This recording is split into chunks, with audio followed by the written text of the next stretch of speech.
My next guest is the organizer and first among equals at Concellation, the science fiction and fantasy convention or non-convention that's always canceled. Please welcome with me, Christopher Ambler. Hello, Chris. Hey, Gadi, how you doing? Pretty good, thank you. Also joining us will be Helen Montgomery, who has a unique view on the entire Concellation project as it unwound. Well, that's the right term to say? I would say as it grew and exploded. That would be more correct there. We also have Chris Garcia, our Toastmaster, who is also joining us for the next panel, and he'll also do things here. And with that, Helen, please take it away. Sure. I'm Helen Montgomery. I am coming to you from Seattle in Washington. I was, according to Facebook, I am a founding member of the Concellation. And Christopher Ambler, you are the one who started this whole madcap scheme. So for those of you who are unaware, can you give us an introduction to what the Concellation is and how you came up with that?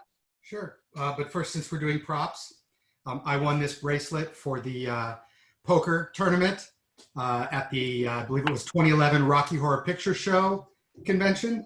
I've never been nominated for a Hugo. Nice. Can you move it closer to the camera? I'm not sure I can see it. Show off. But I do intend to keep things going. As a fellow Chris, I would like to be nominated for a Hugo someday. So you and I should get together and discuss strategies. Helen, I believe you did bring us some surprise of your own today. What, my prop? Oh. This whole thing? What is that? I don't recognize that. Doesn't everybody have one? So anyway, so what happened was I was kind of just joking around on a Journeyman of Fandom Facebook group. And I just joked. I said, you know, somebody ought to start a convention that's been canceled before it could even be announced. And I said, let's call it Concellation. Because, you know, every good con has to have con in it. And then Craig Glassner, who is he does these things, he just said, good idea, do it. And he went and created the Facebook group and made me an admin and said, you know, you don't have a choice, it's happening. I thought it was just gonna be a joke. I thought we'd post a few memes, we'd post a few pictures of empty halls, you know, the panels that have been canceled. And amongst ourselves, you know, maybe a couple score of us, we would have a good time for a couple days and laugh at it. Within 72 hours, it was approaching 10,000 people. It's currently over 33,000 active members. 32,000 plus have actually joined the group, another 1,000 or so just read. And I actually posted a chart today showing activity. Obviously in the first week, it spiked. And then it went back down and I thought, okay, this thing has legs for a couple weeks. It then went back up a touch and it's been steady state. It's growing by a couple hundred people a day, which in Facebook terms isn't a lot. But what it's saying is that people are sticking around. People are staying active. It's got 300 to 400 posts per day. It's getting tens of thousands of comments per day, close to 100,000 if you consider the likes. It's ridiculous. I'm floored. So when you're looking, I'm a psychiatric social worker by profession. And so one of the things that we have often learned about in social work school is how groups form, right? So you talked about the forming process, but then things happen after that. The next stage in group development is generally called storming. And my understanding is that there was some of that from what I could see. Gadi brought me in as a potential moderator, and while I haven't been doing active moderation, I've gotten to sit back in the moderation group and watch how you're all handling it, which has been hugely educational, and I'm really grateful for it. Can you talk a little bit about the challenges that the Concellation had as it grew so quickly? So the initial challenge was, in my opinion, the only real challenge that there's been so far. And that, I've never heard the term storming, but that makes perfect sense. There were a number of people who came in and decided they wanted to make it what they wanted it to be. And very quickly, it was easy just to tell these people, I'm sorry, no. The nice thing about Facebook is it kind of constrains what you can do. You can remove posts, comments, and people or not. And that's it. It's not like I'm running a website where I can go and edit things. It's not like a real world con where I have to have people escorted out. And Facebook actually is pretty darn good about letting you have only one account. Most people don't create sock puppets, which still to this day surprises me. So they haven't come back. And in fact, there was one person who, demanded that things be made in their particular image of how they wanted it. And I used a bit of, my negotiation training to look at what he was asking for and give it to him. A famous quote that I love is, negotiation is the art of letting the other person have your way. And so I looked at what he wanted, and quite a bit of it just made perfect sense to me. And I said, great, that's a fantastic idea. Go do it. And I'll be happy to enact what you want because it's rational. Haven't heard from him since. He didn't have time. So it's very simple to tell people when they start, demanding freedom of speech and everything. I'm sorry, no, we're not going to have, straight COVID memes. We're not going to have politics. We're not going to argue religion. This is my living room, and I've invited 33,000 of my friends to a dinner party. And if you start peeing in the punch bowl, I'm simply going to ask you to leave. And that's worked. That's the third stage of group development, is what they call norming, right? Setting the norms, the expectations, and all of that. So I know for the group you have a set of rules. Facebook, I think, makes you call them rules. In the real world, we'd probably call it a code of conduct. Right. What have you found to be some of the most effective rules or moderation techniques that you've put in place so far? So there are two things that have to be moderated in a group like this. And one is important and one is trivial, but also important. The trivial, but also important is rule 4. This has been seen before. The meme of the Star Trek red shirts being asked to go to the market has been submitted over 1,000 times. It's real simple just to click the rule 4 button. And I tried to word all of the responses as respectfully and casually as possible. So I said, we love your sense of humor. Please understand, with 33,000 people, somebody beat you to it.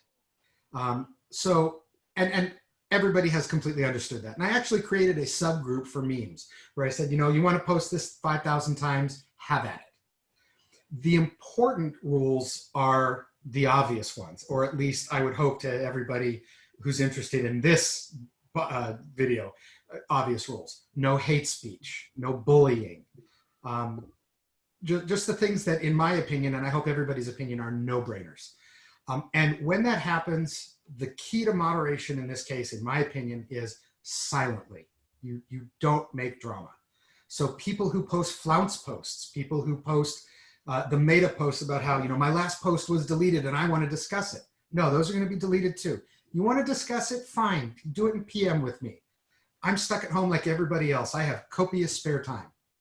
Narrator voice. No, he doesn't. but I'm happy to discuss it with you. So if somebody posts something that is even borderline offensive or hate speech or whatnot, I'll just simply say no. I'm going to reject this. Please do it on your own timeline if that's what you do.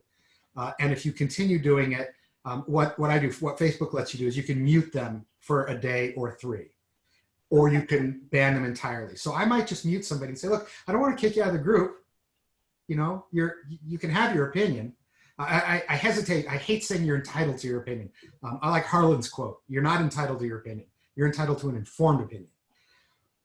But I like telling people, go say what you want where you want to say it, as long as you're not advocating hurting anybody. But for here, this is kind of a safe space. We're here to have fun. We're here to take the load off each other. So in terms of moderation, it's an all or nothing. And in my opinion, it's done quietly and without drama. So I've noticed, being part of the moderators group, that you and the other moderators will often consult with each other. So, you'll say, hey, this seems borderline. What do you think? And that seems to have been working pretty well. What are the other guidelines that you have for your moderators to use? Precious few, mainly because Gadi kind of helped me with this in suggesting a number of people who would be good moderators for this. And I'm a big fan of adult supervision. So I just said, yes, please, I trust you, invite who you want. And in that line, if I'm not prepared to have you be a moderator on something that I consider my dinner party, then I'm not going to trust you in the first place. So I will do that often. If there's an in-joke that I don't get, I'll ask the other moderators, am I missing a fandom relation here? And in fact, I self-moderated myself yesterday. I made a meme that was admittedly political in nature. And I thought it was hilarious. And I posted it in there and I said, I'm going to self-moderate myself. You guys agree this is a little too political? And most people said, yeah. And I said, okay, I know. I still think it was funny. So yeah, I like letting the moderators do their thing. One of the things that you've done with this that I think is absolutely remarkable is that you've actually turned it into a vehicle for good, in that you started selling merchandise on, I think it's Teespring. Yeah. Yeah. It started as a joke. I wanted the shirt myself. So Right. I just went with print on demand, and that took off too. So can you talk a little bit about what you've done with some of the profits from the merchandise sales? So I was looking at the money coming in, and a little bit came in, and my first thought there was, well, I'm going to pay my designer, because to quote Harlan again, pay the author. Right. So pay the artist. And then the profits started going a little more than that, and then a little more than that. Now I have a day job and I can work from home. And so I am beyond grateful, and I feel very privileged. I didn't want to keep the money. So once it started getting to a particular threshold, I started thinking, where can we donate this to? And I'll tell you, the first challenge was when I asked a few people, everybody had their pet cause. And it started turning into a beauty contest. And that really kind of rubbed me the wrong way. So I said, let's go a little more generic. And I went around and I looked for charities that were a little more generic in nature, a little more broad, and that were unassailably doing good and not wasting money. So the first one that came up was Doctors Without Borders. I actually got a 100% unanimous thumbs up from over 30 people that I just randomly talked to, 30 people whose opinions I value. So we donated $1,000 to them. About a week and a half later, we hit another threshold on the profits. This time I wanted to do a food bank. So I went data driven. I picked 10 cities that seemed to be most hard hit. I then picked, or actually not 10, 8 cities that were most hard hit. Went onto Charity Navigator to find the food banks there that had the best ratio and the best ratings. Randomly put them in an order, 1 to 8, in no particular order. And then this actually floored me. I sent an email to Will Wheaton's representation. And I said, could I get Will to do a quick video, roll an 8-sided die to randomly pick a city to give $1,000 to their food bank? Because again, I don't want it to be a beauty contest.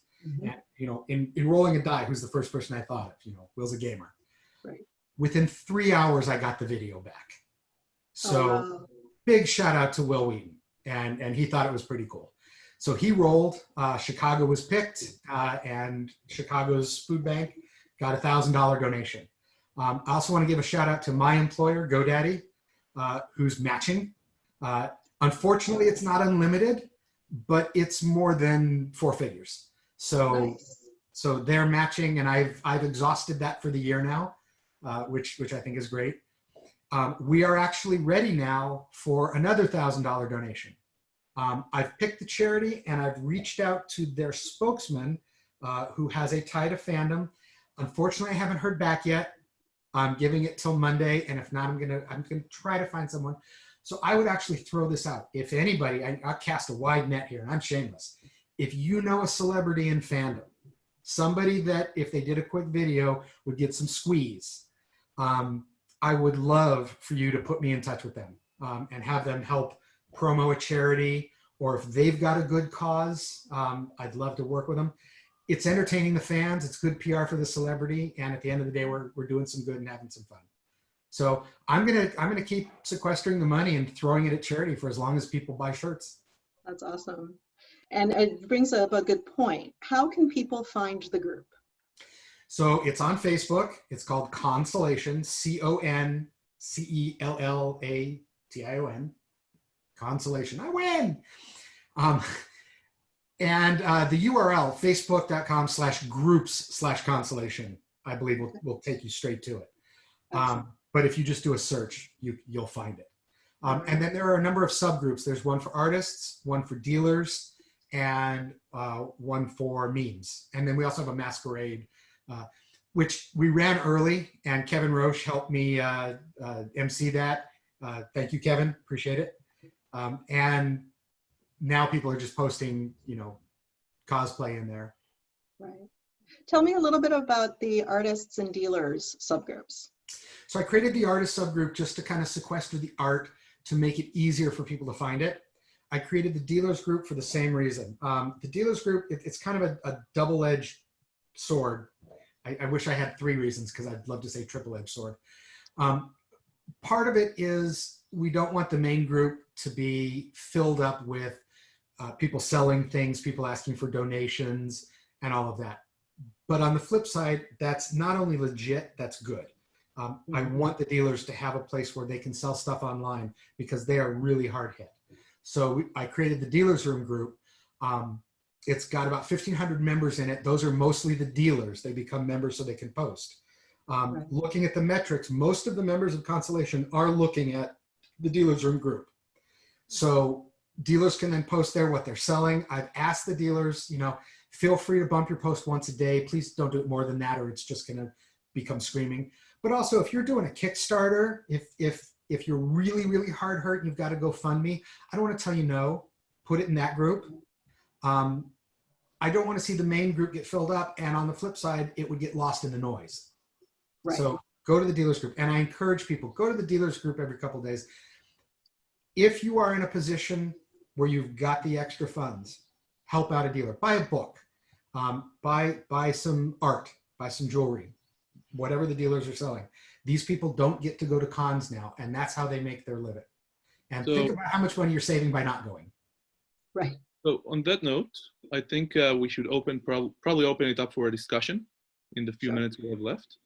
Helen, thank you very much for this, and please stay for the discussion. I truly believe you have had a unique vision throughout the development of this group.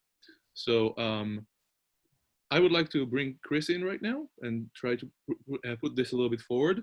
And then after Chris, I would like to ask some pointed questions. And I'll also say that we have a lot of people. I have actually worn my Concellation t-shirt today. Hey, very nice. Well. And we have a lot of people in the chat saying they're wearing their own. So it's. And I should do a quick shout out to Matt, who is the designer of the logo. He's my designer for all of my web properties. And when I asked him to do this, he jumped right on it. And I love his idea of the crashed spaceship. Yep. That resonates. Yes. I also want to do a quick thank you. Jerry Sullivan on the chat did post the Facebook link for the group. So folks should be able to find it quite easily from that. Mm-hmm. All right, Gadi, Chris. So let me ask you, Chris. Yes, Chris. Let me throw you a softball. What keeps you doing this? I mean, because it's work.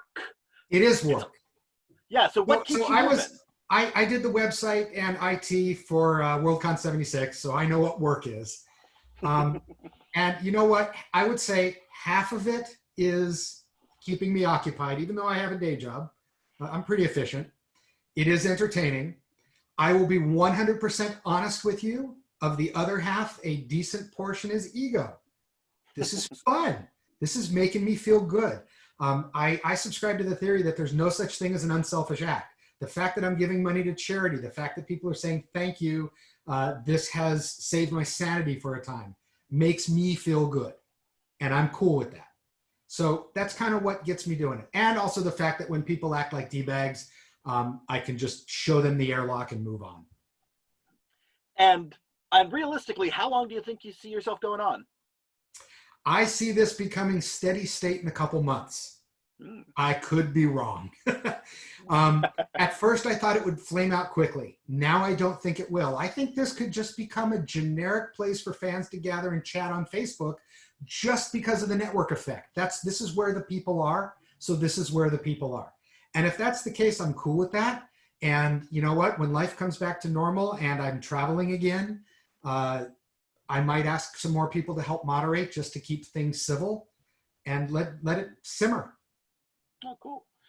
And so the big question I have is, again, softball, what has been that moment that you realized this is going to take off and get bigger? When did the hockey stick of the evolution go up? Yeah, literally the hockey stick. When I saw 10,000 become 20,000. And the fact that people were posting things that I hadn't even thought of. You take all the duplicate posts out and somebody posts a question and the first thought through my mind is, that's a good question. I've actually never thought of that before. That's when I knew that this thing had legs. The other thing, which is kind of weird, the 93rd time somebody asked, what's that movie that you thought you'd hate but you ended up loving? And it still gets 900 comments. That's when I knew that this thing would take off. Mm-hmm. Excellent. And so here's a question that I always ask people because I think it really examines how they look at Facebook as a thing. Do you think that it is performing the needs of the con or the needs of the Facebook user? I'm going to answer that by saying there is no spoon. I mean, there is no con. This isn't a con. This is a Facebook group. This is a Facebook group of 33,000 like-minded individuals who have the technology to get together. We couldn't have done this 30 years ago. So it's performing the need of the user. Interesting. And of course, we all know that the users are the evil ones. Ask any sysadmin. Yeah. But Gadi, what do you got? You must have something. Something pointed, perhaps? I do, but before I go pointed, we actually have the amazing Jerry Sullivan asking a question, and she also said that she's wearing a shirt from the Concellation group. So her question, when you first started the donations, you talked about alternating public and fanish charities. Where does that stand? I really want to do a fanish charity. The problem I'm having is every time I bring it up, it turns into a beauty contest. Writers versus artists versus vendors. And then people start talking about their favorite bookstore that's just going under, and that's the bookstore that should get the money. I really, really want to do fanish charities. I don't want it to be a beauty contest. I solicit ideas. I am not the smartest guy in the room. I try to play him on TV, but if anybody's got an idea of how to donate money to fanish charities that isn't a beauty contest, get in touch with me. The money's there. Fair enough. Jerry also mentioned here that early on you mentioned that your success metric for this is a real convention having a program item on Concellation. So she says, number one, you're invited to SMUFCon. Number two, are you coming to Montreal? My travel calendar is now wiped. No, really? Well, Really? So those of you who are Facebook friends with me will know I travel a lot. It's a hobby. I travel for fun. This is depressed. This is my personal angst. It's white.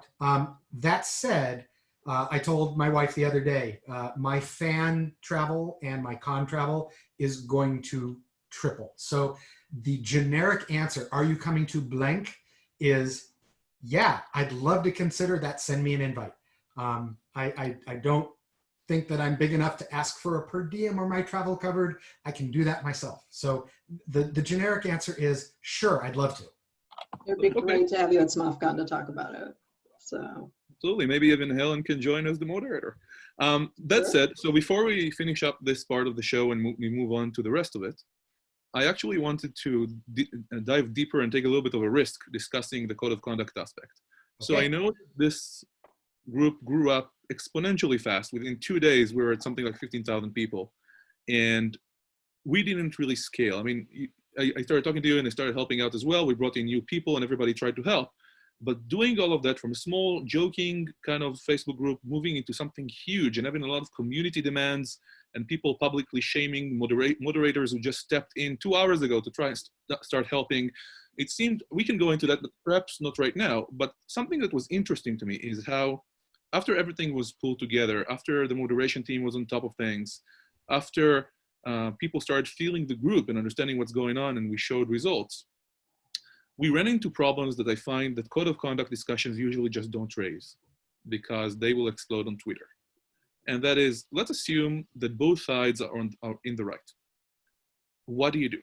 So for example, I remember specifically, and perhaps other people would remember this differently, and that's fine, but I remember specifically where there was a person who shared their cosplay. When they were cosplaying, the person, I don't want to assume his gender, but for the sake of this discussion, a male shared his picture in a female stormtrooper costume. And people immediately jumped on this saying, this is shaming, this is transphobia, and this shouldn't happen. When on the other hand, we want to allow for a free forum where people can show their cosplay. And the discussion, everything that happens, I mean, you speak very clearly on things and you share from the experience of the last month how we make decisions now, but at the beginning, just discussing things openly up to this day. What's right, how is it right, how do we make these decisions, how do we make sure to be good people in general and adhere to the standards of the community. But when you encounter something, when both sides of the same debate, essentially, on the one hand, people who would say, let's be code of conduct adhering and let's not shame anybody. And on the other hand, we have somebody who would sometimes be shamed sharing their pictures openly. And these people are up in arms against each other, thinking the other side is doing something wrong. So how do you handle a situation like that? Because I will share from my own experience, it comes down to, unfortunately, for many people, we ended it a little bit differently, but for many people, it comes down to who will be easier to deal with, or who am I less afraid of when I look at other conventions and how they act. So what did you do in this particular case? Yeah, that's kind of the situation where you find yourself waking up as the driver of the car going 150 miles an hour. You didn't expect to find yourself in that position. Often, I mean, I can give you my personal philosophy. My personal philosophy on something like that is you've got a case where two people are fundamentally disagreeing, or two sides are fundamentally disagreeing on the interpretation of an event. You know, the person posting the pictures might be saying, no, this is me doing cross-gender cosplay, you should support me. And the other side saying, I don't care what you think, this is shaming. Both sides are trying to tell the other side what they think, which to me is kind of like the definition of bidirectional gaslighting. It's real easy to win an argument when you get to make the other side's point. In these circumstances, my personal philosophy is you get rid of the argument. You simply say, look, you guys, you can have this argument, but you're not going to have it here. This isn't where it's going to happen. The only question then is, does the post stay up? If the post stays up and you can't argue about it, the people who think it's bad are going to say the guy won. And if you take it down, the person who posted it is going to say the other side won because they stifled my speech. And at that point, as a moderation team or whatever, if you're running a con or whatever, you got to make your choice and stand by it. It might not be 100% correct, but you can't be at that point. And make your point as to why you picked the way you did. Stand behind it honestly. And if one side is more upset than the other, apologize sincerely, but say, you know, this is my decision and it has to stand. Again, it's my living room. It's a dinner party. Well, Christopher, thank you so much for being with us. Gadi, thank you for asking me to help with the interview, and for you and Mr. Garcia to throw some softballs out there as well. Thank you to all of the folks on the chat who put up a lot of really great comments, and Christopher Ambler, you should definitely read them. You have lots of suggestions for Spanish charities that have come up. So with that, I believe we are out of time. So thank you again to everybody. And Gadi, back to you for what's up next. Thank you for having me, Gadi. Thank you, guys. I appreciate it. And also, Gadi, thank you for all of your help in this.